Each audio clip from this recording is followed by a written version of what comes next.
tema de hoje é o legado e inovação no agronegócio do leite, o caso Agrindos Lete. O responsável pelo tema é o professor Cláudio Antônio Pinheiro Machado Filho, do Pensa. Para você que não conhece a FIA, então eu vou falar um pouco da fundação para você.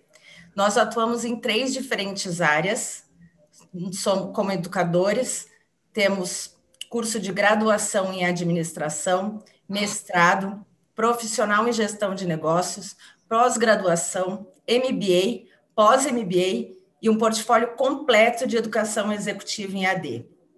Como consultores, já desenvolvemos mais de 8.000 projetos estratégicos que levaram conhecimento e inovação para pequenas, médias, grandes empresas das esferas pública, privada e até do terceiro setor. Como pesquisadores, somos desenvolvedores das pesquisas Ranking do Varejo, Índice de Credibilidade da Black Friday, Empresas Mais em parceria com o Estadão e as melhores empresas para se trabalhar em parceria com o UOL. Nós somos mais do que uma escola de negócios, nós somos graduação, pós-graduação, mestrado, MBA, consultoria, pesquisa, e isso faz a diferença. Não sei bem qual é a dinâmica do pessoal hoje, mas normalmente temos 1 hora de explanação e depois você pode usar o campo Q&A no seu painel de controle para fazer uma interação com os palestrantes e deixar a sua pergunta. Então, um bom evento a todos. Bom, a todos que estão nos acompanhando, é um prazer recebê-los. Hoje é um evento muito especial, nosso na FIA, com a curadoria do Pensa, nosso programa de agronegócios ligado à FIA, à FEA USP. E hoje nós temos a honra, o prazer aqui de ter a discussão do estudo de caso da Agrindos. É um estudo de caso que, por coincidência, aliás, não por coincidência, o Pensa fez um trabalho há quase 30 anos atrás, né, Roberto? Um estudo de caso do Pensa. E a gente está vendo agora a continuidade da história desse caso, dessa empresa, dessa família empresária, pessoas fantásticas. Eu sou um admirador da família empresária, do grupo, acompanho já há bastante tempo toda a trajetória do grupo. Eu costumo até dizer, até brincar, que a Agrindos, os membros da família da Agrindos são um dream team, quer dizer, pessoas que se destacam em diferentes áreas da atividade, muitos ligados ao agronegócio. O Roberto Jean, que aqui é o atual CEO do grupo, representa a 3ª geração dentro da trajetória da família empresária. O pai do Roberto, o seu Roberto, na 2ª geração, está atuando ainda firme e forte em parceria com os filhos, à frente dos negócios. O Jorge Janke, que atua junto com o Roberto também, da 3ª geração, hoje no controle do grupo. Membros da família que faziam parte também da composição societária, o Marco Janke, que dispensa apresentações, é um dos principais nomes, um dos principais profissionais do agronegócio brasileiro atualmente, e o Fernando Janke, que é um consultor, um conselheiro de empresas com uma atuação muito intensa dentro do agronegócio. E, além disso, nós temos hoje a chegada da 4ª geração, que estão hoje aqui representadas pela Diana e pela Thaís, que vão comentar aqui com a gente também a sequência de como a gente pode esperar a trajetória da continuidade desse legado tão bonito. Então, o nosso tema de hoje, o estudo de caso da Agrindos, eu vou já passar rapidamente a palavra para o Roberto, mas para quem está nos acompanhando, para os profissionais, para os empresários, executivos que nos acompanham, para os alunos do nosso MBA em agronegócio, que também nos acompanham aqui, depois poderão assistir esse evento, traz uma série de ingredientes muito interessantes para um debate muito rico.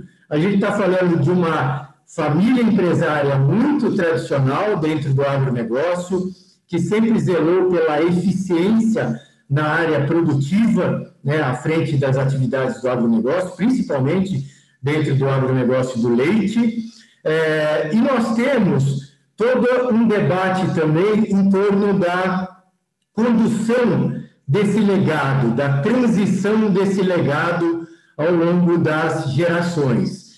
O grupo passou por uma reorganização societária, passa por uma reorganização da sua estrutura organizacional, a entrada da quarta geração compartilhando o processo decisório hoje dentro do grupo, elementos de marketing que hoje fazem parte das ações, das decisões do grupo, o tema da inovação de produto, inovação na área de marketing também, enfim, vários temas aí que permeiam toda essa discussão muito rica aqui, que passa por governança, por gestão, por estratégia, e eu tenho certeza que será um debate muito proveitoso. Bom, eu já falei demais aqui, porque, como eu comentei com vocês, eu sou fã do grupo, então eu ia ficar falando um monte de coisa aqui, mas eu vou passar a palavra para o Roberto, tá, para ele dar sequência aqui na apresentação, e depois, na sequência, a quarta geração assume, né, Roberto? A Diana e a Thaís vão assumir aqui a continuidade do nosso bate-papo de uma maneira muito informal e com a interação aqui dos nossos convidados. Roberto, por favor, assuma aí o controle. Oi, Cláudio, muito obrigado, boa noite a todos que nos ouvem, me ouvem bem, né? Eu estou muito feliz de estar aqui hoje, não só pela USP, pelo Cláudio, mas também porque contar toda essa história nesse ambiente de agronegócio, de sucessão, é realmente um grande desafio. E nós, aqui na nossa última reestruturação, pudemos contar com o apoio do Cláudio, que fez um trabalho fantástico de intermediação. Então, nós somos também muito gratos ao Cláudio por tudo que aconteceu e pela forma como as coisas acabaram se desenrolando, né? Achamos que o caso é interessante porque foi um caso de sucesso, né? E o agronegócio, as fazendas em geral, a produção primária em geral, tem um enorme desafio porque, ao lado do negócio em si, né, tem um capital, que é um capital, às vezes, muito visível para parte das pessoas que não querem fazer parte mais da operação. E quando a gente compara isso com indústrias ou com comércio e tal, né, que a indústria, sem o negócio, ela vira uma sucata e os negócios terciários, os escritórios, viram salas vazias, né? Então, o negócio tem muito mais valor do que o patrimônio. No caso da fazenda, o patrimônio compete com o negócio. Então, ele pode sofrer muito mais dificuldade na sua perpetuação do seu negócio do que negócios em outros setores, negócios urbanos. E o que nos leva a pensar que isso é muito importante quando a gente fala em produção de alimento é que trabalhos de uma vida inteira, às vezes, são perdidos por conta da geração que não soube fazer esse processo de transição, né? Então, essa é uma preocupação sempre muito constante para nós. Nós vamos falar bastante sobre ela hoje. E então, eu estou aqui hoje na Agrindos junto com meu irmão Jorge, né? Nós somos os sócios da Agrindos atualmente, e a Agrindos é uma empresa que vem lá de 1945, na sua fundação, já começou como pecuária, sempre ligada à agroindústria, quer dizer, a gente tentando intensificar a produção por hectare, tentando também adicionar valor à marca e aos negócios em si, com verticalização. Eu vou contar, então, um pouco do que a gente faz e quais são os conceitos que a gente usou esse tempo todo. Ao lado disso, falar um pouco, então, do processo de reestruturação societária, e depois eu passo para as meninas que entraram no negócio mais recentemente, com uma fórmula que foi muito interessante, especialmente porque elas vieram adicionando valor ao nosso negócio, além da porteira da fazenda. Então, elas não entraram para dividir aqui conosco nada, elas entraram para adicionar. E essa fórmula, então, foi bastante interessante. Eu vou começar aqui uma apresentação. Primeiro, então, falar um pouco da empresa, do que a gente faz, de como que as coisas se desenrolaram. Eu queria já mencionar inicialmente que na minha geração, eu passei por duas reestruturações societárias. A primeira da geração do meu pai, mas que o processo foi conduzido por mim eu já estava aqui. E agora a segunda, que também contamos com a participação do Cláudio. Então, eu tenho uma bagagem de duas reestruturações societárias numa empresa de 75 anos de idade, e a empresa, então, continua suas atividades. A Grindos hoje era uma empresa que tinha 2.000 hectares, hoje nós temos 1.000 hectares aqui no interior do estado de São Paulo. Temos um faturamento de aproximadamente R$50 mil por hectare, então, com 2.000 hectares, é um faturamento um pouco superior a 100 milhões por ano, é um faturamento bastante intensivo por hectare, considerando que é pecuária com agricultura de transformação, né? Aí estou considerando também as áreas de reserva e tudo isso. Nós estamos todos outorgados aqui, todas as nossas águas, todo o processo é absolutamente dentro da legalidade. Então, esse projeto todo aconteceu especialmente por causa da forma como meu pai conduziu as coisas. Meu pai veio para cá jovem, engenheiro agrônomo recém-formado, ele delegou demais aqui para os filhos a operação, e todos nós aprendemos muito com esse processo dele, então pudemos agora, dentro desse conhecimento todo que nós pudemos adquirir com ele, também passar isso para as meninas mais ou menos no mesmo formato, né? Que é de delegar, de acreditar e de ter regras básicas para que os novos membros possam fazer parte da operação. Então, só para depois dessa introdução, eu então começaria aqui com a minha apresentação. Diana, por favor. Podemos seguir, Dida. Então, foi fundado aqui em 45, a sede é em Descalvado, estado de São Paulo. Hoje nós operamos com um rebanho de mais de 5 mil animais de leite, são 1.800 vacas em lactação no momento. Produzimos 67 mil litros de leite por dia, aproximadamente 40 mil litros de leite por hectare, e são várias operações. Então, temos a citricultura, a pecuária de corte, a avicultura, a pecuária de leite, a indústria. Podemos seguir. Então, a citricultura, que para nós é bastante importante, porque a primeira âncora que a gente precisa ter dentro de uma operação como a nossa de pecuária é a âncora cambial. Nós não temos hedge cambial. O leite é vendido no mercado doméstico em reais. Todos os nossos custos da operação de leite são em dólares ou dolarizados. Então, commodities exportáveis, produtos importados, equipamentos importados.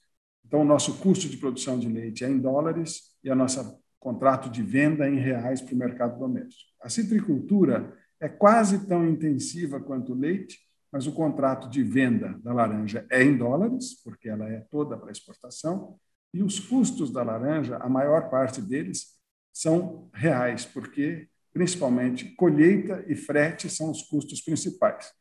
Então, os dois são intensivos por hectare em faturamento, se bem conduzidos, com tecnologia, mas são antagônicos na questão cambial. Então, um serve de hedge para o outro. Quer dizer, muito provavelmente, na prática, se um está bom, o outro está ruim, se o outro está ruim, esse está bom. Então, é uma forma da gente se defender do maior risco que eu considero aqui na agropecuária no Brasil, que é o câmbio.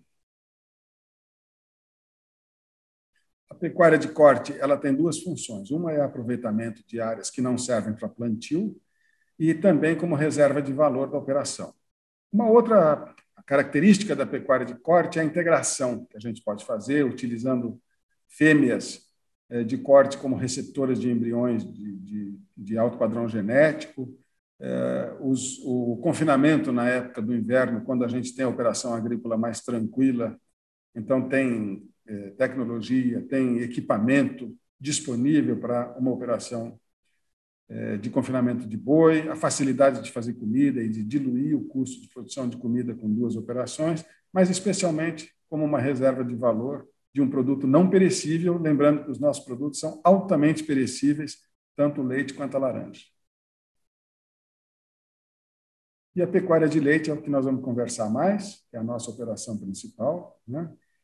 Aqui, então, eu mostro os ativos biológicos que a gente tem. A gente tem rebanho, tem áreas de reserva legal, tem áreas de produção agrícola para produzir alimentos, e a gente tem uma infinidade de oportunidades para fazer com esses ativos, né? Uma operação de campo, uma operação extensiva, uma operação intensiva em pastagens, com irrigação, ou produção de alimentos com o rebanho fechado e tal. Então, aí entra a questão já conceitual da empresa. Nós podemos seguir mais um, Dida? E nós optamos por um sistema altamente intensivo, que usasse muito bem os recursos naturais, que são finitos para a humanidade, especialmente a água e a terra. Então, nós produzimos agricultura intensivamente para fazer forragem para o rebanho. O rebanho está confinado.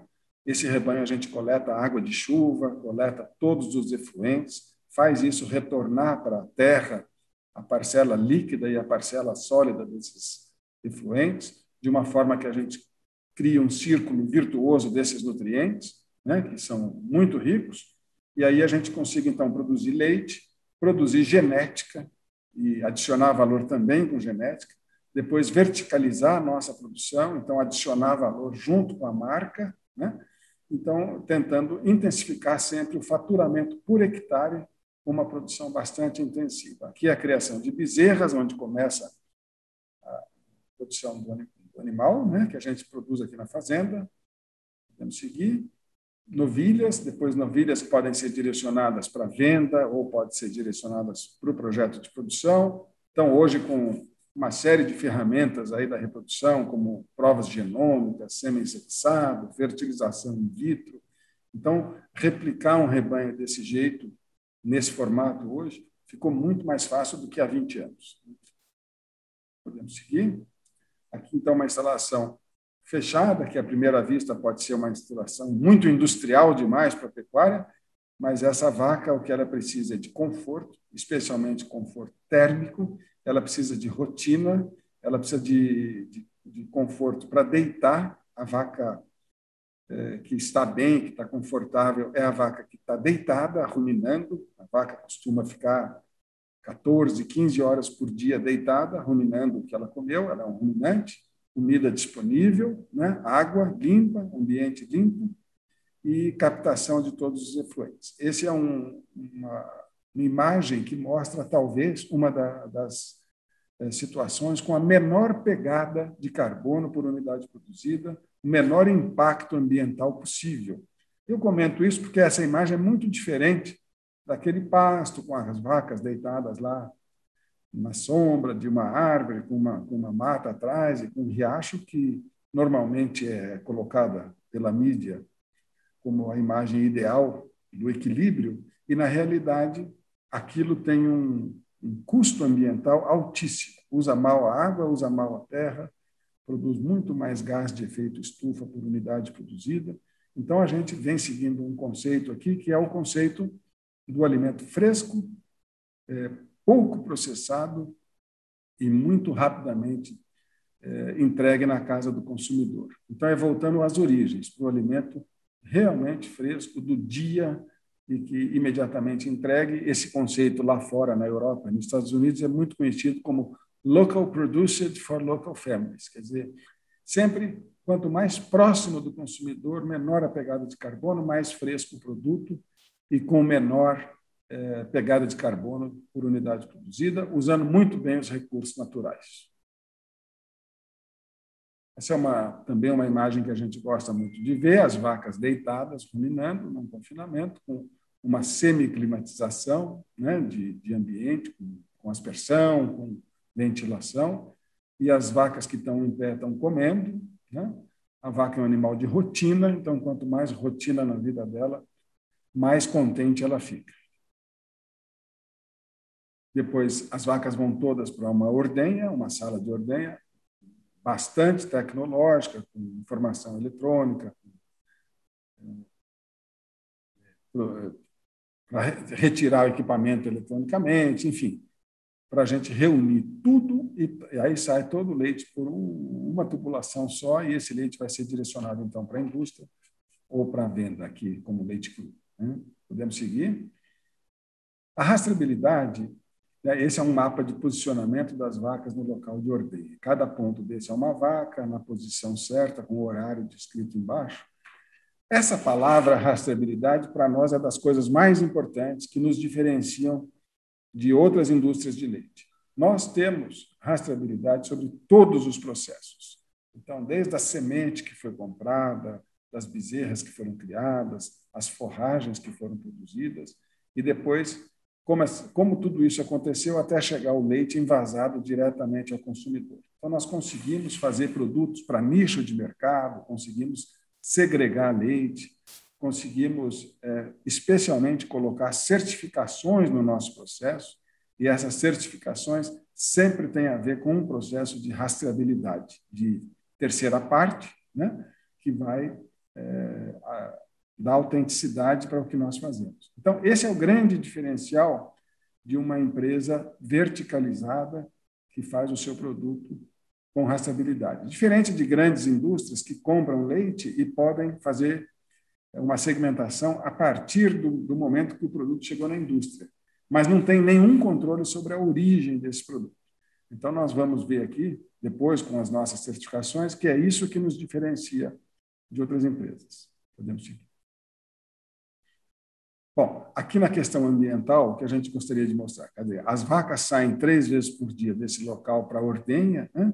E aí a gente quer que ela encontre a cama limpa, o corredor limpo, comida e água disponíveis no ambiente semiclimatizado. Bom, essa captação de todos esses efluentes é o ponto mais importante, porque uma operação dessa, com quase 5.000 animais, gera muitos efluentes, né? Pode ser um agente poluidor muito importante. Então, se a gente conseguir captar tudo isso, separar tudo isso, compostar matéria orgânica, fertirrigar a parcela líquida, fazendo reuso de tudo que foi produzido aqui, toda essa poluição vira fertilizante, vira nutriente e pode criar um círculo virtuoso. É o que fazemos aqui com relação ao impacto ambiental. Então, toda a matéria sólida é separada em peneiras estáticas, com prensas, e vão para um sistema de compostagem. Essa compostagem depois vai ser distribuída nas terras agrícolas, nas terras de laranja, né? Carbono junto com matéria orgânica, fazendo compostagem de alta qualidade.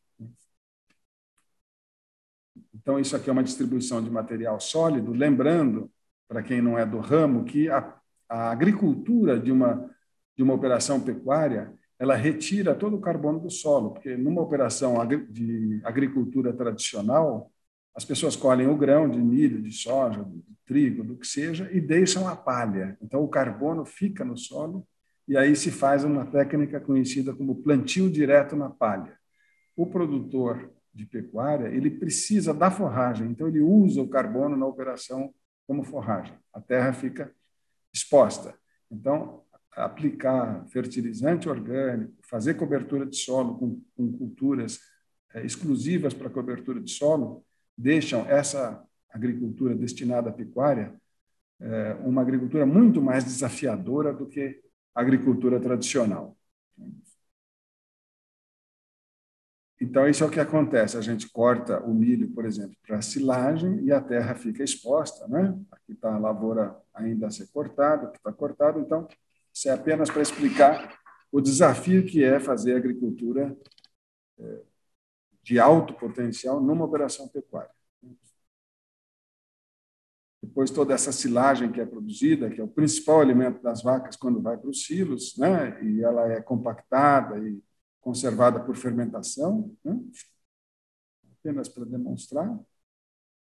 E aí a parte importante, que é a fertirrigação. Então, são áreas irrigadas, mas especialmente irrigadas com a parcela líquida do esterco gerado. Então, esse nutriente, a maioria desse capim que está plantado embaixo de pivôs centrais, ele vive da nutrição que foi produzida pelas próprias vacas e a parcela líquida dos efluentes que foram gerados na operação de leite. Então, isso retorna para as vacas na forma de alimento, depois retorna para as lavouras na forma de nutrientes orgânicos, né?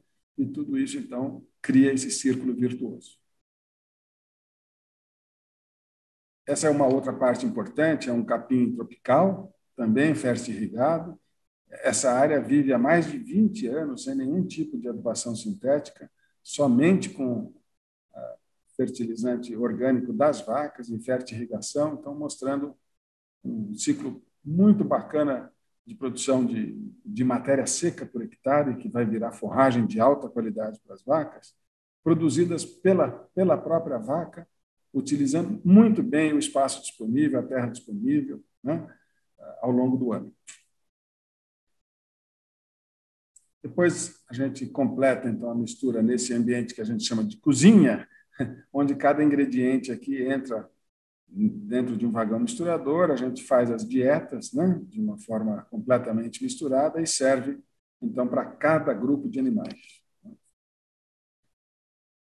Aqui, então, só para falar um pouquinho de números, essa é a produtividade da fazenda. O azul, que a gente lê pela escala do lado esquerdo, ela saiu aqui de uma base 100, que seria 1979, né, 40 anos atrás, e chegou aqui a 900%. Esse ano de 2020 chegou a 1.000%. Então, a fazenda cresceu 1.000% nesse período, né, na sua produção total. Depois, no vermelho que a gente lê aqui do lado direito, é a produtividade por hectare, que vinha numa produtividade tradicional aqui de 2, 3, 4, 5 mil litros por hectare, e depois do ano 2000 foi lá 10, 15, 20 mil litros, e chegou aqui nesse gráfico, em 2019, a 40 mil litros de leite por hectare. Para se ter uma ideia, a produção média do Brasil é 1.700 litros por hectare. Nós temos 22 milhões de hectares, produzindo 34 bilhões de litros de leite. Se o Brasil produzisse 17 mil litros por hectare, ao invés de 1.700, né, não estou aqui nem falando dos 40 mil aqui, se produzisse 10 vezes mais, o Brasil precisaria de 2 milhões de hectares para produzir o mesmo leite que produz hoje, e nós entregaríamos 20 milhões de hectares de terras abertas, próximas dos grandes centros, sem precisar derrubar nenhuma árvore. Nós entregaríamos para outras culturas, para outras produções, para contribuir com o uso eficiente dos recursos naturais que a humanidade vai ter que decidir como tocar, nesse contexto, nessa equação que a gente tem para o futuro, que é população crescente e terra e água estáticas.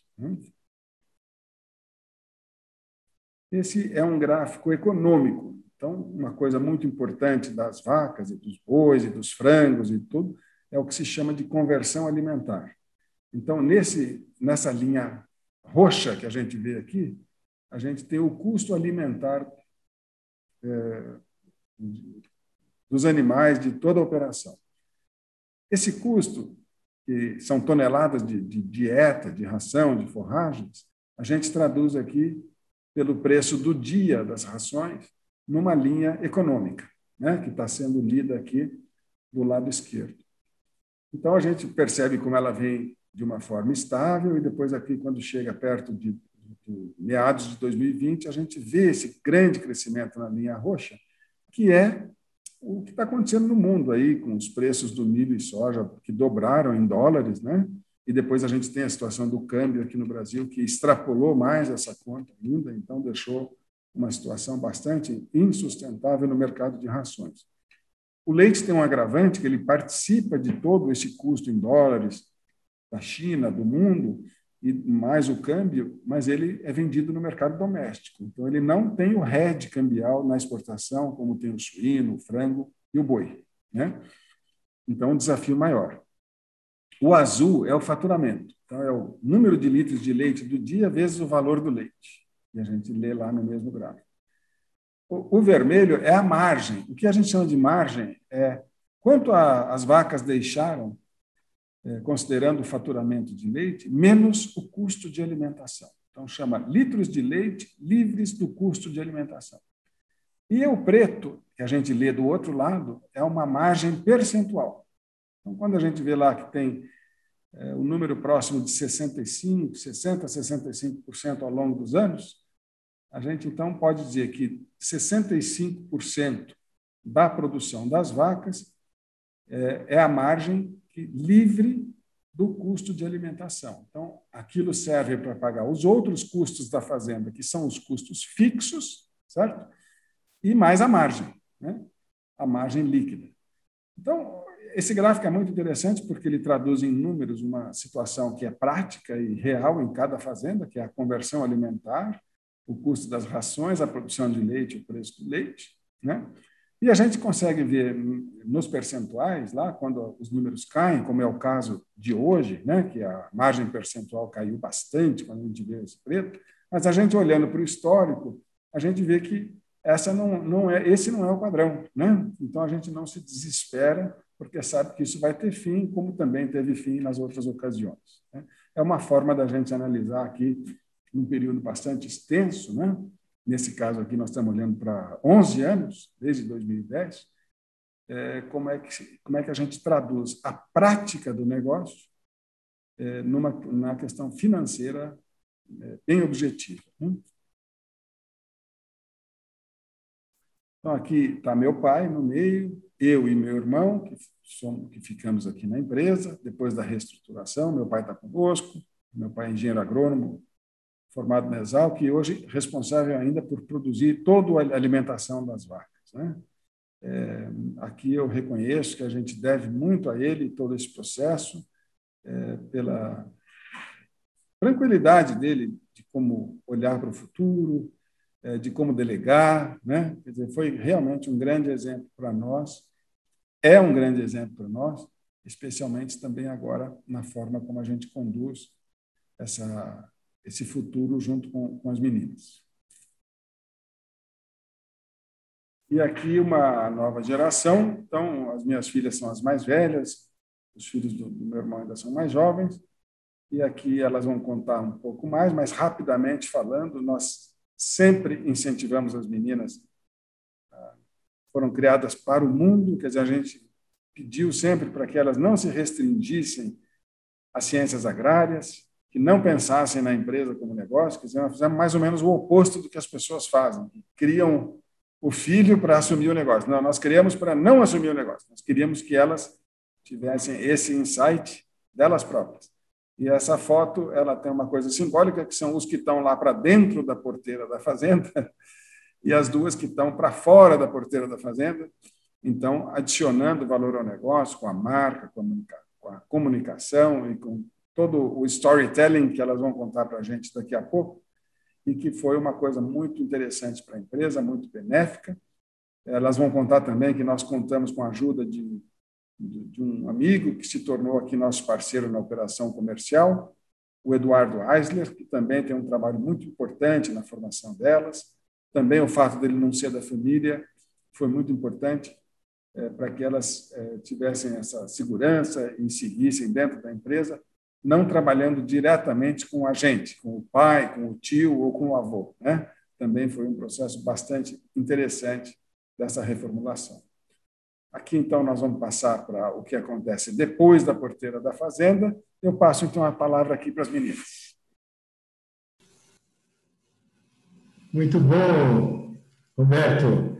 Você colocou toda, né, o detalhamento, né, da porteira para dentro do processo produtivo, né? E aí eu acho que aquela foto é bem simbólica mesmo, né, que você contou o making of dessa garrafinha que a gente está vendo aqui, né?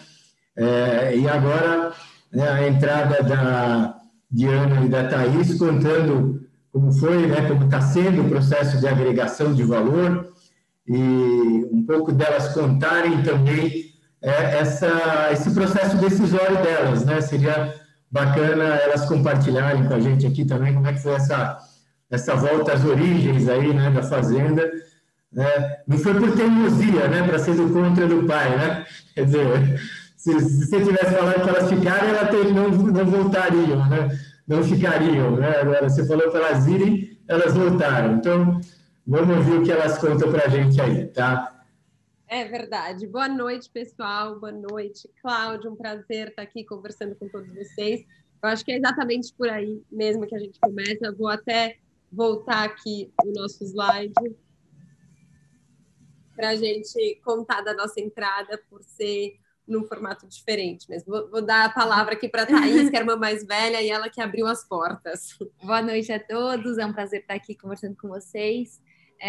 O meu pai, que ele pontua muito bem sobre essa questão da fazenda, é isso, eles nunca exigiram nada de ciências agrárias, aliás, muito pelo contrário, eu como primeira filha, uma coisa que eles falavam vai fazer qualquer coisa que não seja agronomia. E aí eu decidi fazer Direito, que foi um curso que eu gostei muito de fazer, fiz Direito na GV, e acabei indo trabalhar em escritório, trabalhei em área jurídica da Porto Seguro, e comecei, depois de formada, ao longo da minha carreira, vendo que, na verdade, advogar não era bem isso o que eu queria fazer. Eu gostei muito de ter feito a faculdade, mas o trabalho em si, eu sentia que não era exatamente isso. Eu gosto dessa parte de execução, de colocar a mão na massa, e eu estava sentindo falta disso nos lugares que eu trabalhei. E eu acho que é importante, antes de eu contar essa parte que eu vou contar, frisar que a gente nasceu na fazenda, eu, a Diana, e a nossa terceira irmã, que é a Isabela, e a gente sempre acompanhou muito o processo de produção na fazenda, os fins de semana, apesar da gente ter passeio, de visitar, andar a cavalo, tudo isso, sempre foi muito permeado de visitas também, que teoricamente técnicas, né? Porque meu pai estava sempre trabalhando, mesmo nos fins de semana, mesmo quando a gente ia passear, mesmo quando a gente ia andar a cavalo.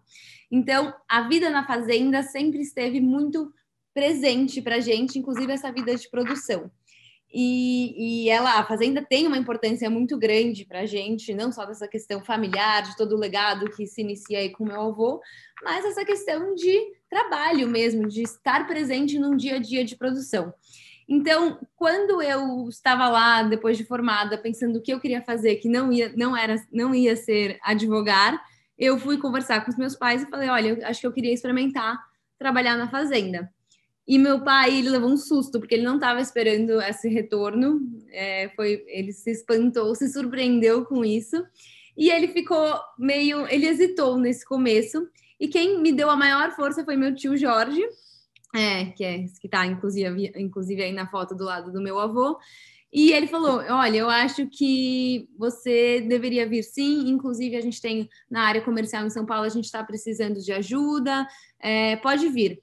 E foi muito legal o formato de trabalho como eu entrei, porque foi um trabalho para conhecer todas as áreas do comercial mesmo da Lete, ou seja, eu já não voltei para a fazenda, né? Nem de uma forma física, nem de uma forma pontual, porque na verdade eu já assumi essa parte da Lete, que é um braço da Agrindos, e eu comecei a fazer diversos trabalhos para entender toda essa área comercial. Então, eu fiz trabalho de promotor, eu abasteci gôndola, fiz degustação, eu ia tirar pedido, então eu ficava horas nas filas, nas salas de espera dos supermercados para tirar pedido.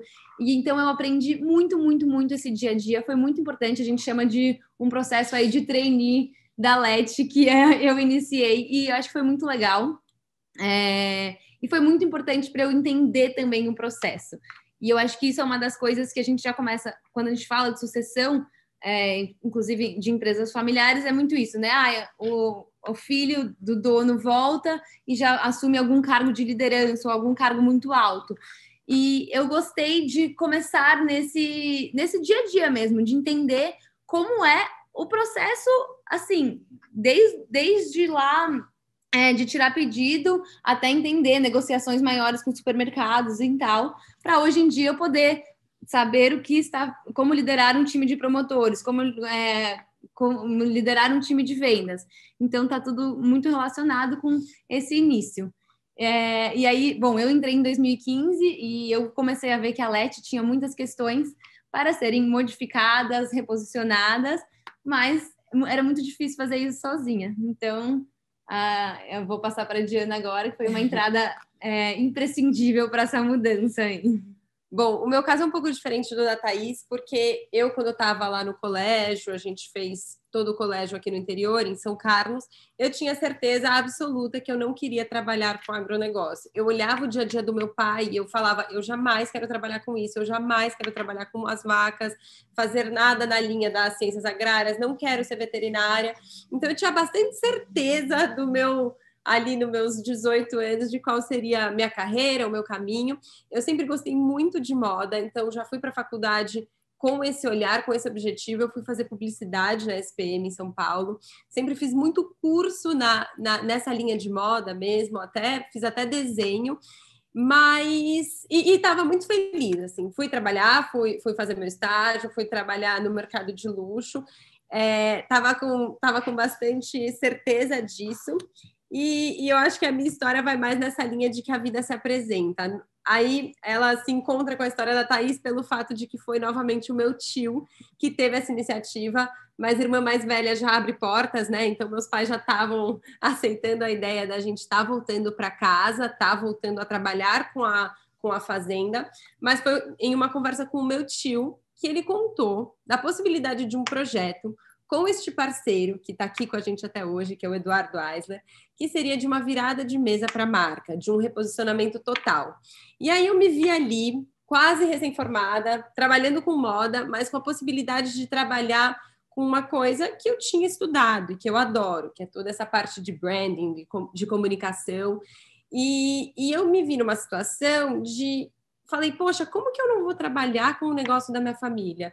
De novo, como a Thaís disse, é uma coisa que está muito intrínseca na gente, justamente por, eu acho que antes de trabalho, é a nossa casa. Então, a gente viveu muito a fazenda, né? A gente é muito ligada com a fazenda. Então, eu achei muito interessante, achei um super projeto, me animei muito e topei, me demiti de onde eu estava e aí comecei na LET em 2018. E aí, então, que a gente chama da nova LET, né? A LET, ela foi fundada em 2007, mas ela passou por todo esse reposicionamento de marca, de posicionamento em 2018, e aí ela se transformou em LET ao quadrado, que a gente explica mais para frente, mas eu já adianto que um A é de agrindos e o outro A é de tipo A. Antes da gente começar, eu queria mostrar um vídeo para vocês. É um manifesto, a gente filmou no ano passado, porque ele sintetiza bastante todo o nosso posicionamento, essa nova LET. Eu acho que ela está bem sintetizada nesse vídeo, então, para todo mundo estar alinhado aqui com a gente, eu vou passar esse vídeo para vocês.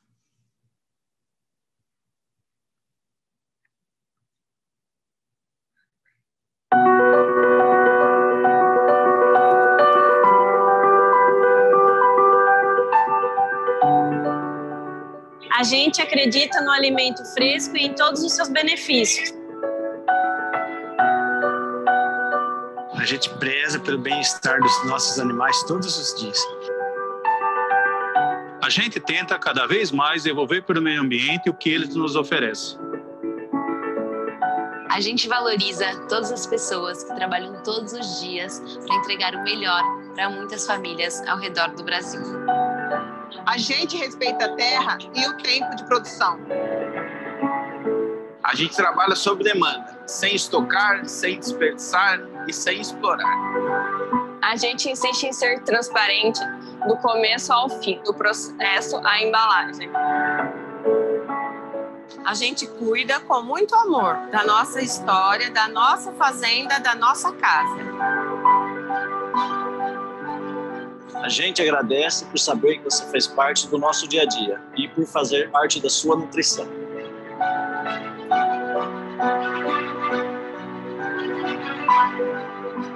A gente inova e por isso fomos pioneiros em produzir um leite de fácil digestão para os brasileiros. Mas a gente também gosta de ser consistente em produzir leite de alta qualidade desde 1945. E para tudo fazer sentido, a gente segue por meio dos nossos produtos, levando a nossa história e a nossa essência sempre direto da fazenda para você.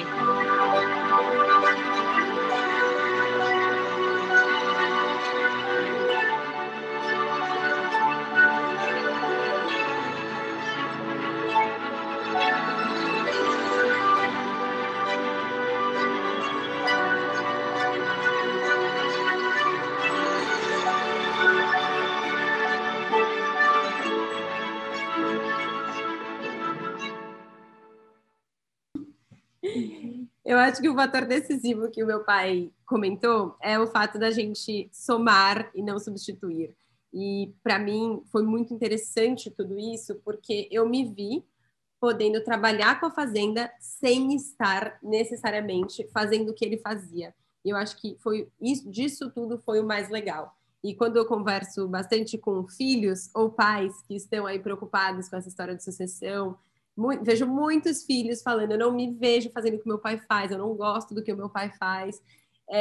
Eu acho que um dos segredos está aí, está no fato de que a geração atual precisa saber ouvir a geração que vem vindo, saber abrir os braços, e a geração que está vindo precisa saber escutar e ter todo esse cuidado com a geração atual, né? Porque afinal ali já tem todo um caminho traçado, já tem toda uma bagagem feita, mas é saber achar esse meio do caminho, que é o meio do caminho da soma, e eu acho que isso é muito interessante.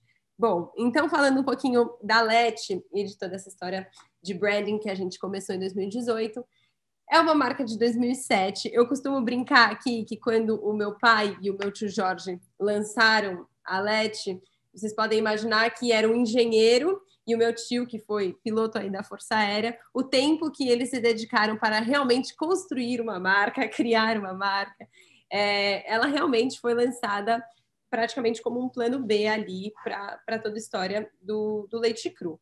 Mas o que tem de muito interessante desde o começo da história é o core, e a gente bate muito nessa tecla. O nosso core é a fazenda. Sem a fazenda a gente não tem origem, sem a fazenda a gente não tem rastreabilidade, sem a fazenda a gente não tem qualidade.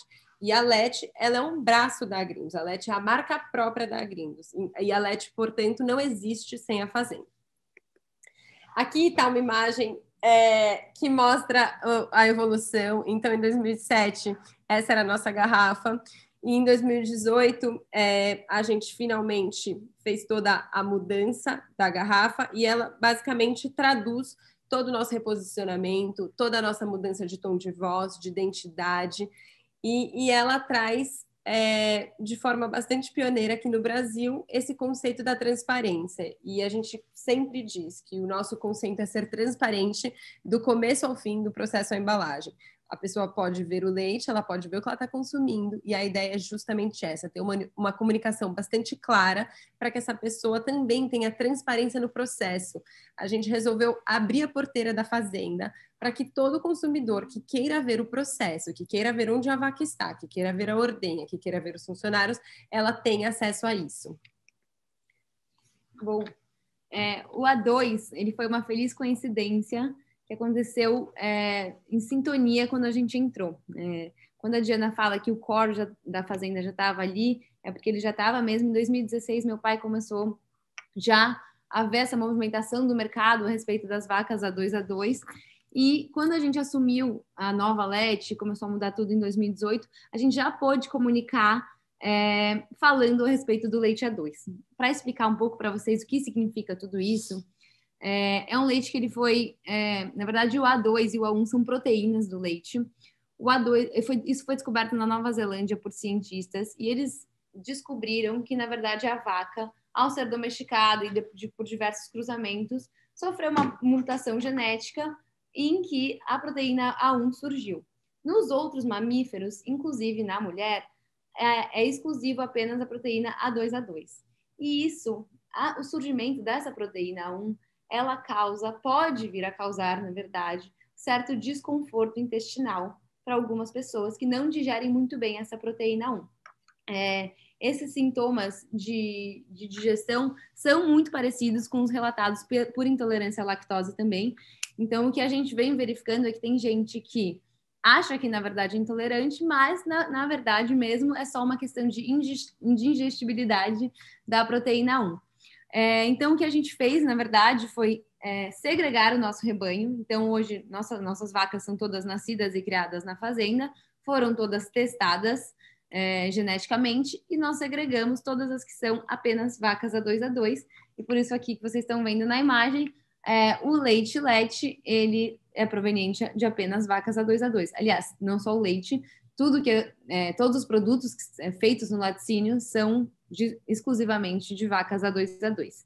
E isso foi, como eu disse, uma feliz coincidência, porque foi justamente no momento que a gente estava repensando a embalagem, repensando a comunicação. Então, foi mais uma coisa que a gente pôde falar de benefício, e a gente vem recebendo feedbacks incríveis de muitas pessoas sobre o A2. Então, foi uma coisa muito legal que aconteceu aí nesses últimos 3 anos, que foi esse surgimento do A2. Bom, como a Thaís disse, a gente foi a primeira fazenda certificada no Brasil a produzir um leite apenas de vacas A2A2. A gente já tinha um leite que tinha a certificação BDK, que é a certificação judaica. Ele basicamente atesta que todos os nossos produtos, né, todo produto que leva este certificado, ele tem o aval dentro da comunidade judaica mundial. Então, a nossa produção ela é 24 horas por dia, monitorada por câmeras. Um rabino de Israel consegue acompanhar a produção. Então, a gente consegue garantir uma série de práticas, uma higienização super rígida, um controle de bem-estar animal, para conseguir ter esse selo. E, enfim, a gente já tinha esse certificado no laticínio. E aí, então, chegou a certificação de A2A2, que foi um grande marco e nos ajudou super nesse reposicionamento, porque a LET, ela basicamente renasceu com tudo isso. E aí, a gente já estava numa linha muito focada na inovação. Eu acredito que a inovação sempre foi um pilar super forte dentro da empresa, começando desde o meu avô, sempre muito visando bastante toda essa questão de inovação. Então, a gente estava lá no comecinho de 2020 e a gente viu uma feira que ia acontecer em Berlim, de alimentos e tendência no mundo dos alimentos, e a gente decidiu visitar. E aí a gente conheceu diversas marcas de leite e uma delas a gente começou a perceber a grande quantidade de certificado, a grande quantidade de chancela, pensando nesse consumidor extremamente esclarecido, que está muito interessado em saber o background dessa produção, né? O que acontece por trás, quais são os valores, qual é o propósito dessa marca. E eram muitos selos, e toda a explicação do selo no próprio rótulo, e aí a gente voltou muito animada e com muitas ideias, e foi aí que a gente também teve uma outra inovação e fomos pioneiros novamente dentro da categoria de leite, que foi lançar a embalagem sendo o único leite do Brasil com 5 selos certificados estampados no rótulo. Então, o primeiro, como vocês podem ver aqui na foto, é a certificação de vacas A2A2, primeira fazenda, foi um projeto piloto. Depois a gente tem o da Eu Reciclo, que é de logística reversa. Então, a gente paga anualmente para Eu Reciclo, para essa organização, e eles retiram do meio ambiente o equivalente ao que a gente coloca de acordo com o volume vendido das embalagens. Então, eles têm esse trabalho, esse pacto de retirar plástico do meio ambiente. Depois a gente tem o BDK, que é da comunidade judaica, e aí a gente conseguiu também recentemente o de bem-estar animal. Foi muito interessante porque ele basicamente chancelou práticas que a gente já fazia na fazenda desde sempre. O meu pai acredita muito em bem-estar animal, acredita muito em conforto animal, ele sempre disse isso, sempre priorizou isso. E a gente também tem um selo que se chama Selo Verde, que ele garante que todas as nossas práticas são amigáveis tanto para o planeta quanto para a vida que nele habita, e está bastante relacionada à história do ciclo virtuoso, então que a gente não precisa colocar mais terra ou mais água, porque o ciclo se fecha e ele se basta. A gente também adicionou recentemente essa história de ser livre de BPA, porque percebemos que nossos consumidores estavam questionando muito isso sobre o plástico, e o PET ele já é naturalmente livre de BPA. Então, foi um grande diferencial que só serviu para chancelar o caminho que a gente estava escolhendo, que era justamente esse, de ser transparente e de ter uma comunicação clara e direta com o nosso consumidor. Falando aqui um pouco dos nossos produtos, toda essa história de inovar na marca e de reposicionar a marca envolveu também esse desenvolvimento de novos produtos e de um novo posicionamento nesse sentido de portfólio. Então, a gente estuda bastante o nosso consumidor e aí a gente passou a desenvolver também produtos ou bastante diferentes, que não existiam no mercado, como o café com leite, que é um produto super visto na Europa, nos Estados Unidos, mas no Brasil não existe, com leite fresco e ter essa bebida gelada, pronta para beber. A gente também começou a investir mais numa linha sem açúcar, sem conservante, sem corante, sem estabilizante. Recentemente lançamos também nosso doce de leite, que é sem nenhuma adição de conservante, é basicamente um processo extremamente artesanal. E a nossa manteiga com flor de sal, também sem nada de corante, e de fazer esse processo mais disruptivo mesmo em relação aos outros produtos da categoria no Brasil. Aqui também a gente recebe bastante os questionamentos do que a gente está apostando, toda essa história do A2, com todos os diferenciais, como a gente está pensando aí no marketing da empresa. E antes da pandemia, eu gostava muito de fazer essa história de eventos físicos. Como eu disse ali atrás, a fazenda é o core. Então, quando você leva alguém para a fazenda, para ver a origem, para ver a rastreabilidade, você ganha a pessoa naquele momento, sendo transparente. E a gente optava sempre muito por falar com profissionais da saúde, falar com nutricionistas, falar com médicos, porque são quem vão prescrever o alimento. E a gente também tinha muito essa questão de saber, desse profissional, saber explicar o verdadeiro benefício do A2, né? Porque a gente estava lidando com uma questão séria, que era a saúde, porque o A2 não é para quem tem intolerância à lactose detectada de fato. Então, a gente precisa de alguém que saiba prescrever isso, que saiba explicar isso. E nesse momento difícil aí para todo mundo de pandemia, a gente tem apostado muito no digital. Eu gosto bastante desse caminho, eu acho que não tem como uma empresa fugir disso hoje em dia. A gente usa bastante Instagram e LinkedIn, e eu gosto muito de trabalhar com influenciadoras nesse sentido para ampliar toda a divulgação, porque eu acho que sim, o nosso objetivo é market share, mas antes disso a gente também tem um trabalho muito de awareness da marca, né? De conhecimento de marca. E tudo isso está atrelado, desde o reposicionamento, desde o nosso tom de voz, desde a nossa comunicação, desde o nosso design de embalagens e desde do que o produto em si está entregando. Qual é a lista de ingredientes desse produto? Qual é o sabor desse produto? Então, a gente precisa unir tudo isso para se posicionar, da melhor forma perante o nosso target. E aqui embaixo... esse apenas macas A2A2, 100% feito na nossa fazenda tipo A, como a gente chama carinhosamente de tríade, e que funcionam e podem ser aplicados para literalmente todos os nossos produtos. Então, a gente preza muito por isso, pela origem, pela qualidade, pelo sabor. Também vale ressaltar aqui que todas as nossas garrafas, elas são 100% feitas de PET, que é um material 100% reciclável. Então, além da gente ter a parceria com a Eu Reciclo e ter o selo verde, a gente teve o cuidado de desenvolver as garrafas em PET por ser um material para ser mais fácil reciclado. Bom, e aí foi muito gratificante para nós, sendo mulheres, assumindo um braço da empresa que vem na quarta geração já da empresa, num setor que é predominantemente masculino, ganhar visibilidade com tudo isso e em tudo que a gente vem fazendo. Então, a gente teve muita destaque em mídias organicamente, pelas inovações, pelo reposicionamento da Lete, por estar construindo uma marca diferente. Inclusive, o setor de leite, ele vinha numa estabilidade muito grande no que diz respeito à comunicação, a diferenciais, e eu acho que foi muito legal a gente ter tido esse destaque na mídia por trazer certas inovações aí no setor do leite. Eu queria destacar 2 prêmios que a gente recebeu ao longo desses últimos 3 anos. Um foi um prêmio lá no Cubo, no Itaú, um prêmio do Ideas for Milk da Embrapa, que foi um prêmio de inovação, que está relacionado ao leite A2, e o outro, que foi um prêmio muito importante para a gente, foi da Fundação Mafre. A gente foi receber esse prêmio na Espanha, foi inclusive dado pelas mãos da Rainha da Espanha.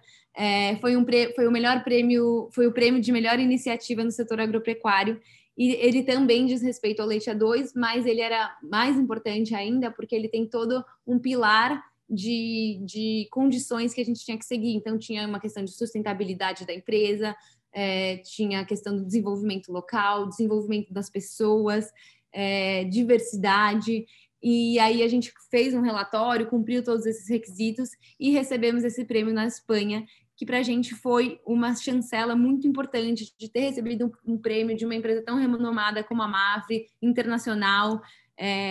Então, muito gratificante ter esse reconhecimento externo também, de que o trabalho que a gente vem desenvolvendo, nas nossas ideias, de que ele está sendo reconhecido, que está sendo recebendo destaque aí no exterior, né? Não só na parte interna da fazenda, mas também de uma forma externa.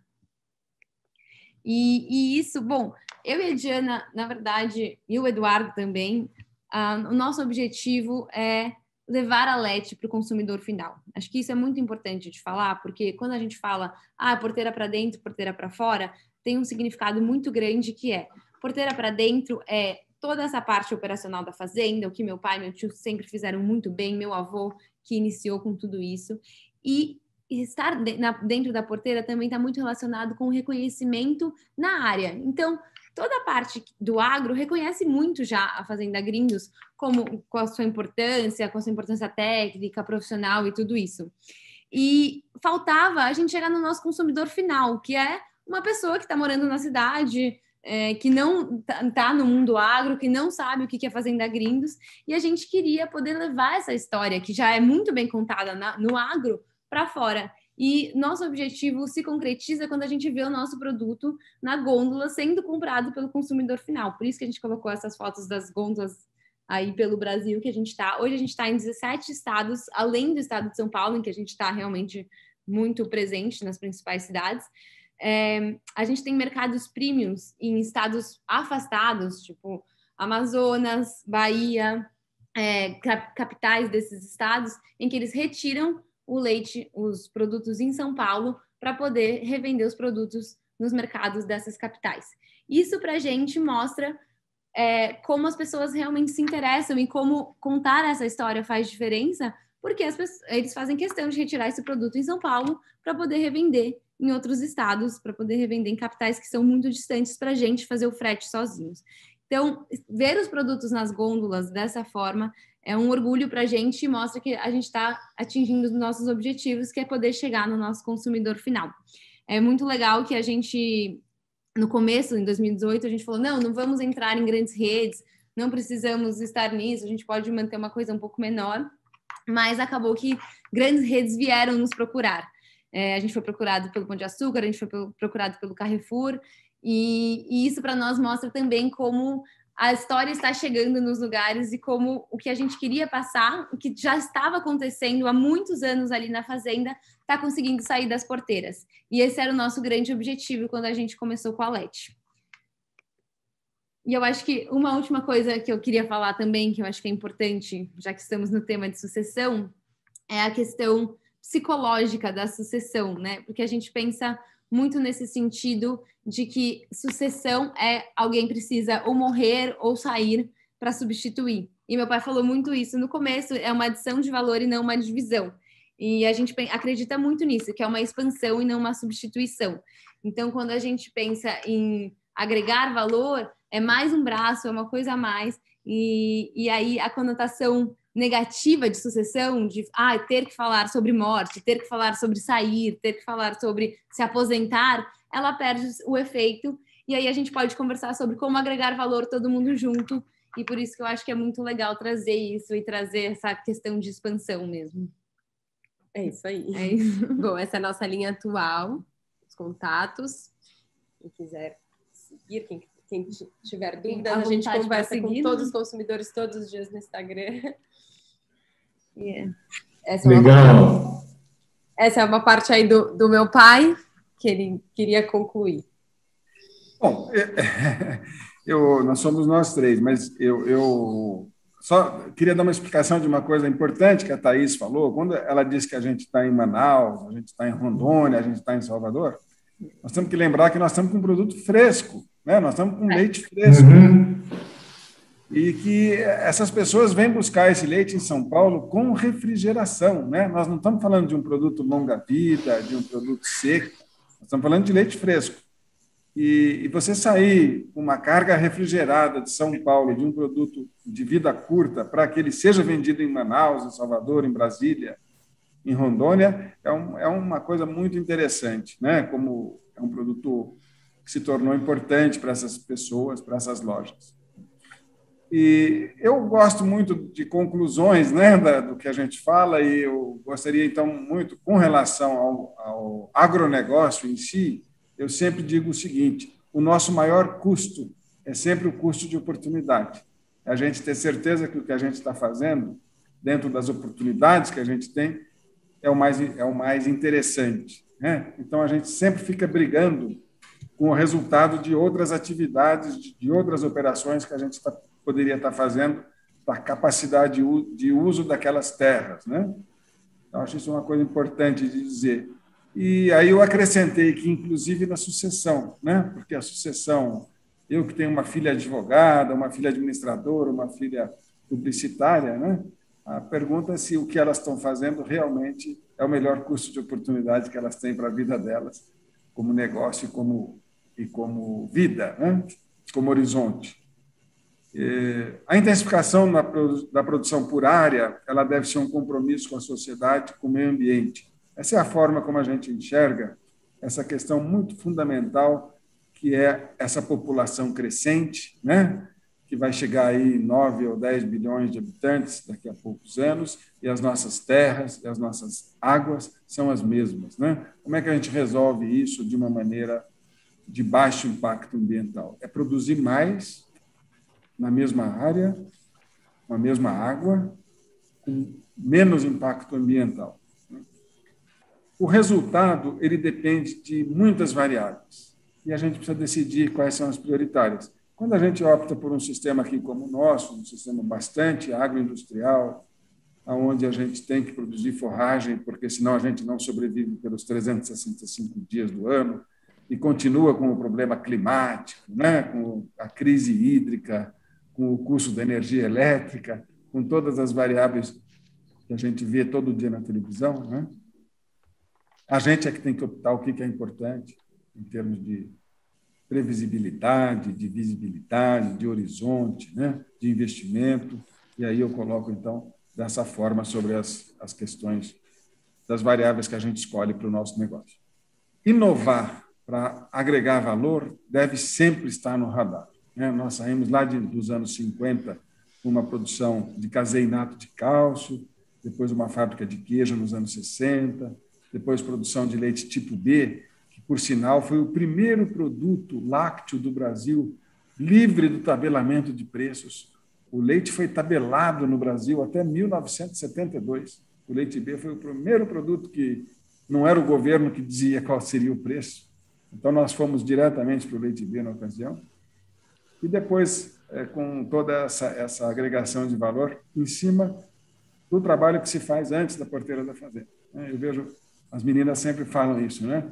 A história já existia, só faltava contar, né? Então, esse é que foi o grande pulo do gato aí na questão dos nossos produtos, das nossas inovações. E a última coisa é uma coisa bastante agro, uma coisa pecuária, mais para agrônomo e veterinário, que o modelo de produção não é prioritário. Porque sempre tem uma grande discussão se aquilo é uma produção orgânica, se aquilo é uma produção a pasto, uma produção intensiva a pasto, uma produção extensiva a pasto, ou qual é o modelo de confinamento, se é um compost barn, se é um feed-stall. E eu digo sempre que o modelo de produção não é prioritário. O que é prioritário são as variáveis que a gente vai escolher para tocar o negócio rural, o negócio pecuário, né? Quando a gente fizer a nossa escolha. Então, são as conclusões que eu deixo para nós aqui. E com relação a essa questão da sucessão, principalmente, nós aqui tivemos uma conclusão interessante, bacana, que satisfez a todos, né? E, inclusive, nós arrendamos as terras dos nossos irmãos, né? Então, eles saíram com terras e elas foram arrendadas para nós. Eu acho que é um contexto de bastante sucesso quando a gente fala dessa questão agro, que é uma enorme pedra no sapato de todo mundo, de todas essas famílias produtoras, que é como levar esse negócio adiante. E o nosso negócio está sendo trazido lá desde 1945, aparentemente aqui com uma perpetuidade, pelo menos para a próxima geração, bastante interessante. Obrigado, Cláudio. Obrigadíssimo, Roberto, Diana, Thaís. Deu um show aqui essa linha do tempo, né, da porteira para fora, como é que vocês estão construindo, né, e transformando esse legado. Né? Já temos várias manifestações aqui, né, no chat aqui, agradecendo, depois eu vou voltar aqui. Eu queria pedir para os participantes, quem quiser colocar alguma pergunta, seja no chat ou no questões e respostas, podem postar. Já tem até algumas perguntas aqui que eu vou endereçar para vocês. Mas, antes de passar a bola para esse debate, eu tenho um ponto para colocar, e eu acho que essa complementaridade, né, que vocês colocaram, como a nova geração está agregando, né, a partir do fora da porteira, né, esse olhar do fora da porteira. E vocês colocaram uma coisa interessante, né? Quer dizer, aliás, tanto o Roberto como a Thaís e a Diana. Olha, o nosso foco é a fazenda, né? É a fazenda, né, que foi para frente com a distribuição dos seus produtos. E aí eu fiquei aqui meio, assim, com uma perspectiva de que talvez vocês tenham arrumado um ótimo problema, né? Mas é um problema futuro que vocês vão ter, né? Que talvez as meninas tenham trazido para o Roberto e para o Jorge, né? E para o Robertão, deles não se aposentarem tão cedo, né? Porque, assumindo, assim, por todas as características e tudo que os sinais de mercado estão apontando, né? Pelas tendências de consumo, pela forma como vocês estão avançando no mercado final, esse nicho, né, que vocês estão atingindo tem um potencial de crescer muito grande, né? Quer dizer, esse nicho virar um segmento, né, começar a virar a distribuição, né, se ampliar cada vez mais. E aí, a minha interrogação é a seguinte: bom, e aí qual é o limite da escalabilidade do negócio? Quer dizer, vocês têm hoje a base da produção, né, a Fazenda Santa Rita, mas e no futuro? Né? Ampliação de área, parceria com outros produtores, como lidar com isso e, ao mesmo tempo, preservar os valores familiares, os conceitos de produção, enfim. Como é que vocês discutem esse bom problema que seria como ganhar escala a partir de um olhar agora não da porteira para fora, mas do supermercado para trás, né? Quer dizer, então esse era um ponto que eu queria colocar para a gente iniciar o debate. Muito boa a sua colocação, Cláudio, e isso é um dos grandes incentivos para a gente fortalecer a marca, né? A marca, ela é um passaporte para a gente ser escalável, né? Porque talvez uma similaridade que a gente tenha é com a marca de maior sucesso no mundo nos últimos anos, no setor lácteo, que é a Fairlife.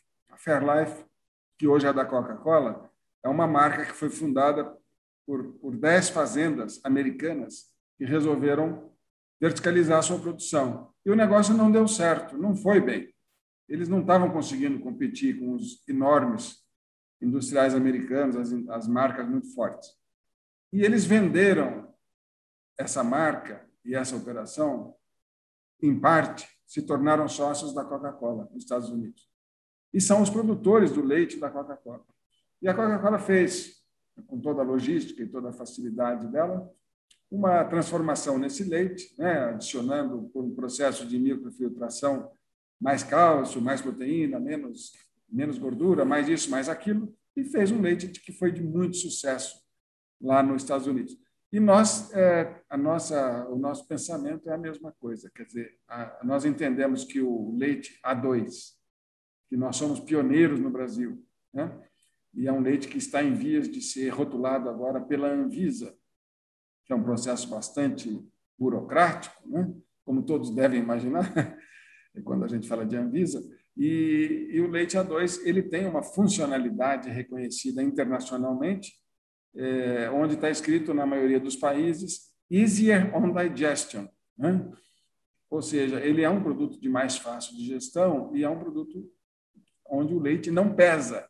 Fora que muitas pessoas que têm problema com o BCM7, que é o peptídeo que é formado na digestão da beta-caseína A1, que foi comentado pela Thaís, ele não é apenas do leite, é de todos os produtos. Quer dizer, uma pessoa que tem problema de indigestão ou de digestão incompleta da proteína com leite, também tem com doce de leite, com queijo, com manteiga, com tudo que vai leite. E aí as pessoas deixam de tomar leite, né?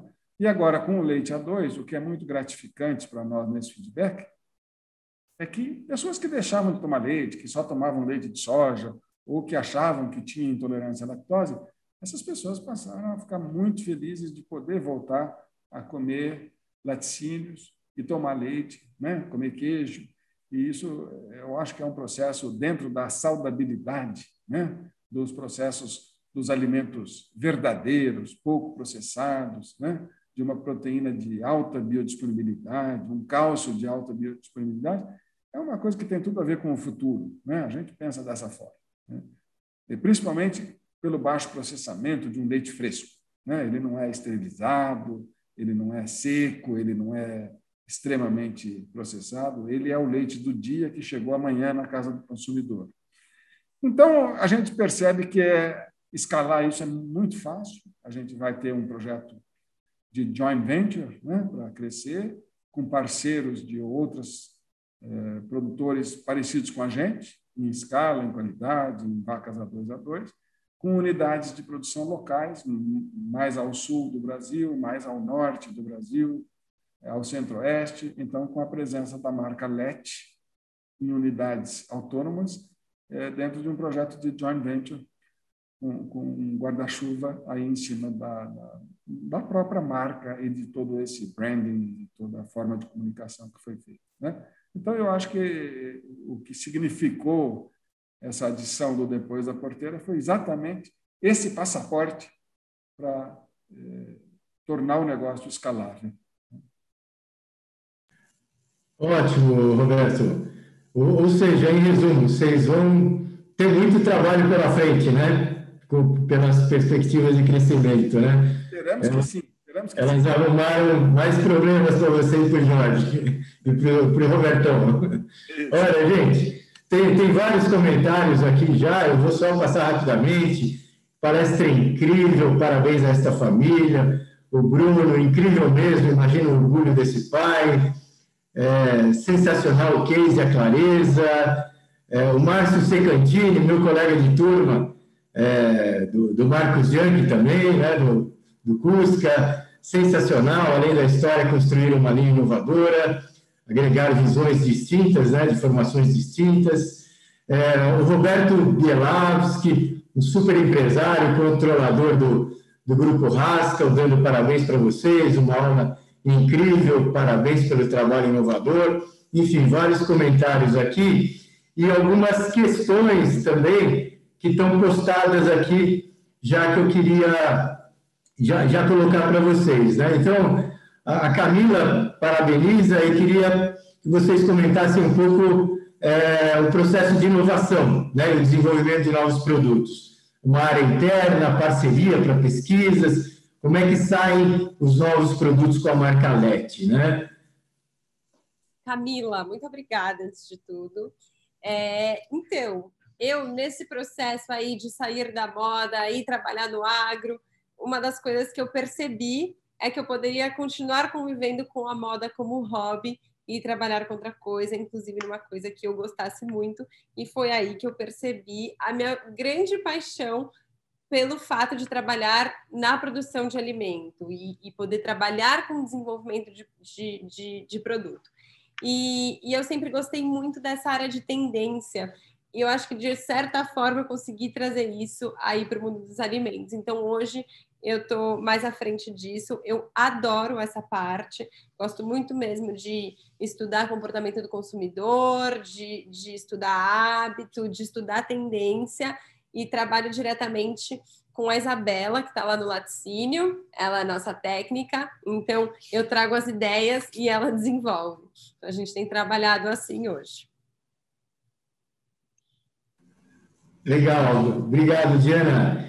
Tem uma pergunta do Rogério Fai, da empresa Uni. O Rogério é especialista em empresas familiares, em sucessão, e ele tem duas colocações aqui, uma mais relacionada ao mercado.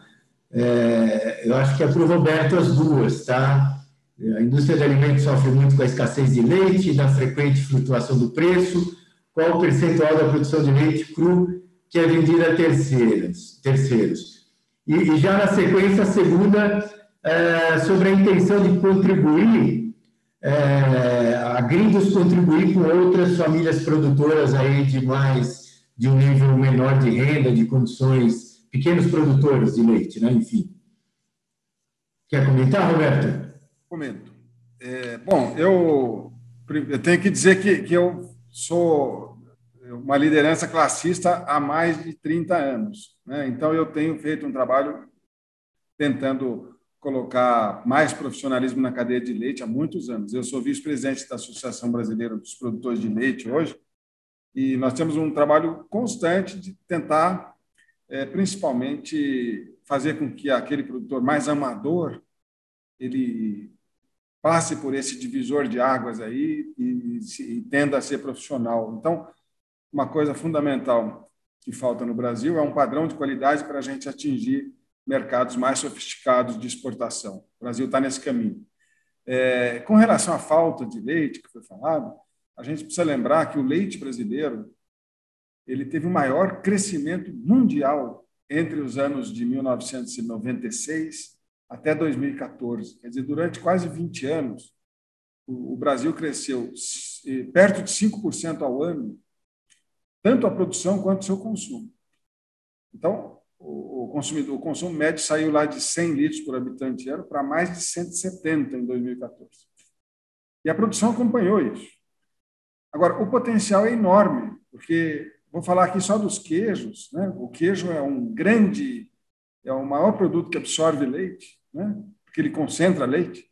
O Brasil tem hoje 4,5 kg de consumo per capita, enquanto os países nórdicos, os principais países na Europa, com mais renda, já passaram de 30 quilos por habitante. Então, nós temos um caminho enorme para ser percorrido pela frente com o ganho de renda, né? E principalmente nesses produtos de elasticidade de renda. Então, eu vejo que a produção brasileira de leite se comporta muito bem, na verdade. Ela cresce, quando é estimulada, ela, depois de 2014, com a crise econômica, quando os queijos vinham crescendo a uma taxa de 20% ao ano, com a crise econômica, o mercado retrocedeu e a produção de leite, que todo mundo estava apavorado, o que vai acontecer se a gente continuar crescendo no mesmo ritmo, né? Já que nós não temos canais de exportação, o Brasil parou de crescer, a produção retrocedeu. Quando houve a pandemia, o Brasil, que é um país que não tem nenhuma salvaguarda, ele não tem estoque regulador, ele não tem nenhum obstáculo para a importação de leite, nós imaginamos que seria o caos. O Brasil foi um dos poucos países do mundo que não jogou leite fora na pandemia. Quer dizer, houve um canal de escoamento para canais tradicionais de venda, que não eram o food service, que foi todo fechado, né?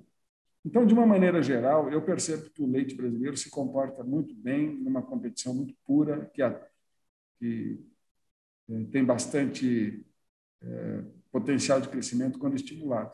Agora, quando a gente olha a produtividade por hectare, quando a gente olha o consumo, quando a gente olha os ganhos de qualidade e o mercado internacional, a gente percebe que o futuro é imenso, né? O horizonte está aí todo pela frente. E o Brasil tem o maior potencial do mundo para crescer em todos esses itens, né? Especialmente na produção, porque a maioria dos países não tem onde crescer. Os países tradicionais, como a Nova Zelândia, Uruguai, Argentina, têm muito pouco a crescer, né? O Brasil cresceu 4 vezes, enquanto a Argentina permaneceu do mesmo tamanho nesse período de 20 anos. Então, eu não vejo esse problema da escassez. Eu vejo realmente o problema da gente estar correndo atrás do crescimento, né, que foi muito forte. Com relação ao auxílio, a gente tem feito muita coisa em termos de melhorar relações contratuais entre os setores, projetos de marketing institucional para o leite, né? Em vez da gente ficar dizendo qual é a melhor marca, como é que a gente toma espaço dos outros líquidos no estômago do consumidor. Então, eu estou sempre participando de diversos projetos institucionais e de aprendizado. Aqui também, na questão técnica da empresa, nós somos muito ligados em dias de campo, com as universidades, com visitas. Nós recebemos muita gente aqui e estamos sempre ligados em como melhorar o profissionalismo do produtor de leite, né? Lembrando que o processo de exclusão dos produtores é um processo inexorável, né? Nos Estados Unidos, existiam 2,5 milhões de produtores nos anos 50, hoje, menos de 25 mil produtores. E hoje tem 700 fazendas nos Estados Unidos que produzem o mesmo leite do Brasil inteiro. Então, não é difícil a gente olhar para onde nós estamos caminhando, né? Muito provavelmente, as principais indústrias brasileiras, as 15 maiores indústrias, que hoje já têm aproximadamente 50% da produção formal do Brasil, cada vez estão selecionando mais os seus produtores, e esse é um modelo de produção que vai permanecer no Brasil, né? Então, eu acho que a primeira coisa que a gente precisa admitir é que nem todo mundo vai ficar no negócio, né? E este é um momento que nós estamos vivendo de extrema exclusão na pecuária de leite e caminhando rapidamente para profissionalismo. Eu não sei se eu respondi tudo para o Rogério. Obrigado, Roberto. Acho que você colocou claro, sim, o seu ponto. Tem duas questões aqui que estão interligadas, na verdade, tem a relação com a perecibilidade, né? E duas perguntas interessantes. O Maurício Bueno, é um aluno do nosso MBA em agronegócios, da FIA, né? Coloca o desafio da distribuição de produtos frescos, mantendo a qualidade, né? A distribuição geográfica para outros estados, né? E o prazo de validade dos produtos. E dando os parabéns pela história da Agrindos. E aí eu já engato aqui na sequência também uma pergunta relacionada, que é a do Márcio Secantini, a possibilidade de produção de leite em pó com as características A2, né? Como é que é isso do ponto de vista técnico, enfim. Eu só queria... Vocês vão responder da perecibilidade? Sim. Você quer falar alguma coisa? Não, podem falar. Bom, realmente são todos produtos frescos e eu acho que hoje um grande limitador desses produtos estarem mais pulverizados, da LET estarem em mais lugares, é de fato a logística. Hoje a gente tem parcerias muito boas com transportadoras, temos parceiros logísticos muito bons, mas realmente ela é um limitador. Para a gente conseguir chegar em outro lugar, chegar em um novo estado, por exemplo, Minas Gerais é um estado que a gente gostaria muito de estar, mas ainda é muito difícil, e um dos grandes problemas é essa questão da logística, sim. Os nossos produtos, o leite é o que tem a validade mais curta, ele tem 18 dias de validade. Para um leite fresco, é uma validade grande. Maior do Brasil. Inclusive a maior do Brasil, por conta da qualidade. Mas, se for comparar com os leites de caixinha, é uma validade muito pequena, né? Então, realmente é um produto que ele é feito sob demanda, ou seja, a gente recebe os pedidos na noite anterior e o leite é só produzido no dia seguinte, conforme a demanda, e ele já é envasado e transportado para os centros de distribuição de cada cidade. Então, isso já agiliza muito toda a questão da distribuição, nos ajuda muito também, mas, de fato, hoje a logística é um limitador, sim, nessa questão dos produtos frescos. Você quer complementar com leite em pó, pai? Posso complementar. Vou responder. Primeiro, eu queria também mandar um abração aqui para o Márcio. O Márcio, também meu colega agrônomo, ele é acho que da turma de vocês, né, Cláudio? Sim, da nossa turma. Mas o Márcio eu conheço desde o tempo da escola, com o meu irmão. Então, muito bom saber que ele está aqui com a gente.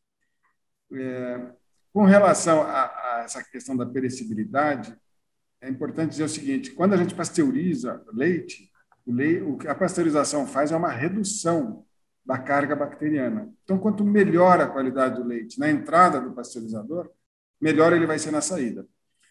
Quando a gente, então, consegue colocar 18 dias de validade no leite, que é um produto fresco, sem nenhum tipo de aditivo, de estabilizante, de nada, ele é apenas pasteurizado a 75 graus, é porque ele entrou com muita qualidade no pasteurizador. E essa é uma característica do leite A brasileiro. O leite A brasileiro tem uma das legislações mais rígidas do mundo. Então, para se ter uma ideia, o leite A brasileiro, ele aceita, no máximo, 10% da carga bacteriana que a legislação europeia aceita e que a legislação da maioria dos estados norte-americanos aceita. Então, em termos mundiais, o leite A brasileiro realmente está entre os melhores do mundo. Por isso que a gente consegue os 18 dias. Quando a gente fala essa pergunta do Márcio, de produzir o leite em pó com características A2, eu vou contar um fato muito interessante que aconteceu em 2017. Quando a China começou a crescer muito a sua demanda por leite, os asiáticos passaram a consumir mais leite, e hoje todo o mercado crescente é lá, né? E a China tornou-se o quarto maior produtor de leite do mundo já. Alguém teve uma brilhante ideia de fazer uma fórmula infantil com leite A2. E isso foi o grande impulsionador do leite A2, porque uma coisa singela foi descoberta, que a mãe, quando a criança sai do peito da mãe para fazer uma transição para uma fórmula infantil, que seja a melhor forma, com todas as vitaminas, os minerais, a beta-caseína dessa fórmula infantil tem leite A1. Então, já tem a formação do peptídeo e já tem um problema de digestão. Qual é o reflexo? É cólica. A criança chora à noite, vai parar no pediatra, depois de 2, 3 anos está tomando leite vegetal, leite de soja, ou não está mais tomando leite. Esse tem sido o circuito, né? E quando puseram a beta-caseína A2, fizeram a fórmula infantil com leite A2, o que aconteceu foi que a transição do leite da mãe, que é A2, para uma fórmula infantil A2, e não formava mais o peptídeo, acabou a cólica das crianças. Acabou o choro, a criança foi muito bem com leite, e depois, para os asiáticos, que já tinham um problema maior que os ocidentais na digestão, isso foi fantástico. Isso criou uma associação da Fonterra, que é a maior cooperativa do mundo, com a A2 Milk Corporation, que foi a empresa que criou o leite A2 na Nova Zelândia nos anos 90. Então, e eles passaram a construir fábricas de leite A2 na China. Então, hoje existe uma demanda enorme de importação de leite A2 para a China, e tem demanda aqui no Brasil para exportação de leite A2, tem gente pedindo, porque falta leite A2 no mundo. E existe uma movimentação enorme no mundo inteiro. Vou dar um exemplo aqui do Chile. Aqui no Chile, a maior cooperativa captadora de leite do Chile hoje exige que todos os seus produtores utilizem genética A2 nas suas vacas, para que, ao longo do tempo, essas vacas todas se transformem em A2. Então, quando a gente ouve aquela história antiga, né, do tempo dos nossos avós, né, quando os mais velhos não podiam tomar leite, eu não me sinto bem com leite, eu não posso tomar leite de vaca. Então, qual era a recomendação? Toma leite de cabra, né? Então, sempre era essa história. Toma leite de cabra, que é melhor. E o que o leite de cabra tem de diferente? A beta-caseína A2. Né? É apenas isso. É só essa a diferença. Então, o que a gente pensa é que todo o mercado mundial de leite vai voltar para aquela origem, né, do leite original, que é o leite A2, leite de vacas A2, que é a vaca original, que sofreu essa mutação genética natural na sua domesticação e que agora retorna para o leite A2. É um jogo de ganha-ganha, todo mundo sai ganhando com isso.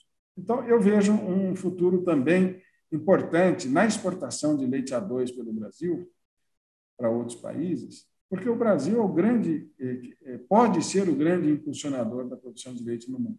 Né? Por isso que a gente briga tanto também para ter normas rígidas de produção internas aqui, para que a gente tenha habilitação para fazer exportação para mercados mais sofisticados e não só para mercados periféricos. Né?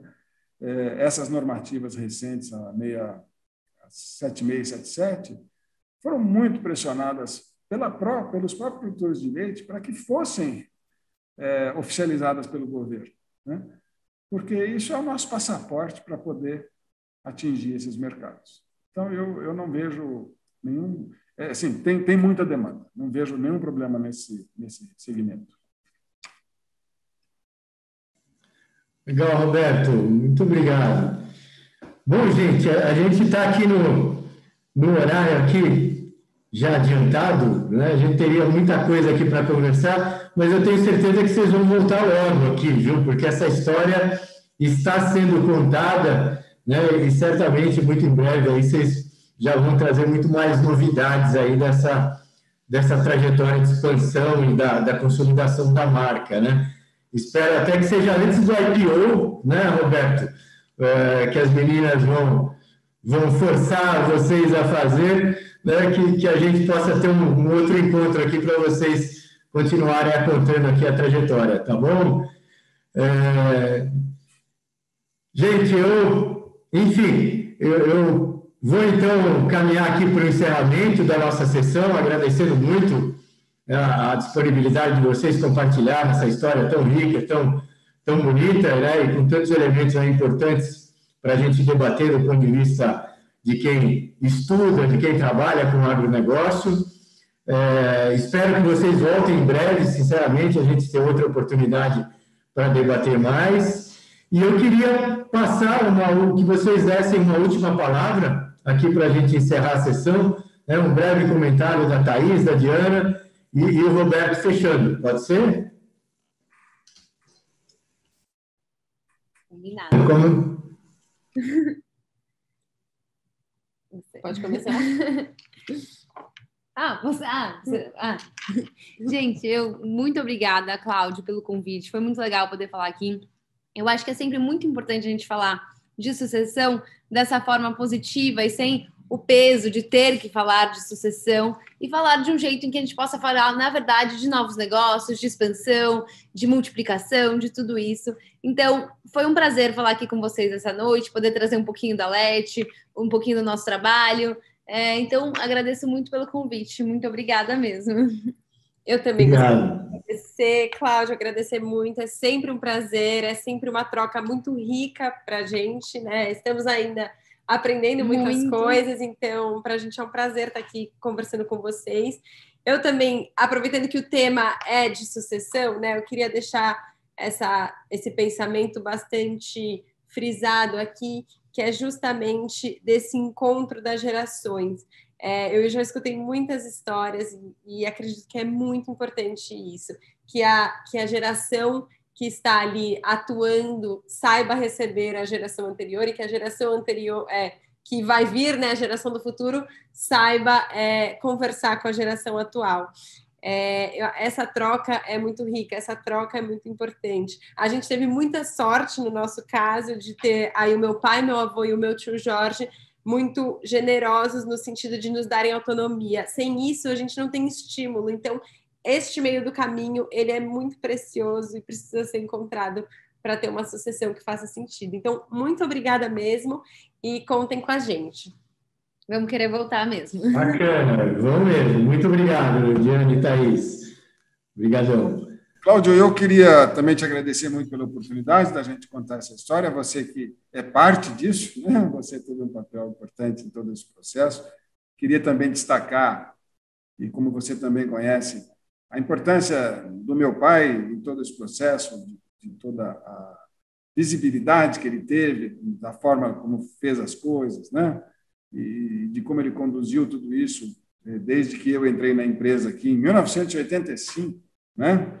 Com toda a delegação, com toda o desprendimento que ele teve nesse processo. E destacar uma coisa que também acho muito importante, que é como a gente conduziu na minha geração, eu e o Jorge, que somos extremamente alinhados, como você sabe, na condução dos negócios aqui, mas ele muito focado na parte de controladoria, na parte financeira, na parte de previsibilidade, porque realmente a agricultura é um negócio complicado, né? Ele tem muita paixão envolvida, então você ter alguém que vê os números de uma maneira mais crua, né? Que consegue restringir aí todas essas paixões é uma coisa muito importante, até uma coisa que eu recomendo, sabe? Eu acho fundamental ter alguém que conheça muito bem os números dentro da agropecuária, que tenha sensibilidade para saber todas as questões que são mais subjetivas da produção, de como as coisas acontecem no campo, na pecuária, né? De todas as variáveis que a gente comentou, e que consiga traduzir isso para os números de uma maneira pragmática, mas que não tenha toda uma coisa extremamente rígida envolvida, né? E o Jorge faz muito bem esse papel, então eu acho que essa condução que a gente tem nessa geração é fundamental para nós. E o prazer também de estar aqui, tanto com o meu pai, conosco, produzindo os alimentos, como com as meninas aí no Depois da Porteira da Fazenda. Então, acho que é uma coisa extremamente gratificante para nós como família, né? Esse tempo de convivência dessas 3 gerações no mesmo negócio, trabalhando juntos, muitas vezes almoçando juntos, né? Se encontrando muito.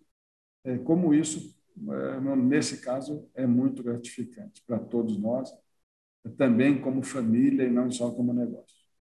Agradeço muito essa oportunidade. Cláudio, conte sempre com a gente, viu? Um grande abraço.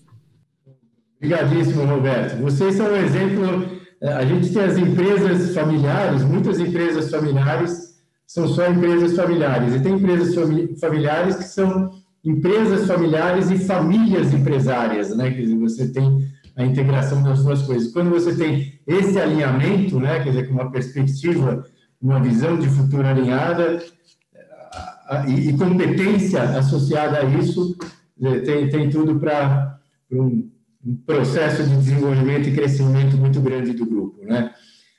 Obrigadíssimo, então, para todos os participantes aqui, para quem fez as perguntas, os comentários, os nossos agradecimentos. Nós vamos depois colocar essa apresentação, vai ficar disponível nos canais da FIA e do Pensa, para quem depois puder compartilhar também com outras pessoas interessadas em acompanhar e assistir esse debate, nós vamos ter essa possibilidade.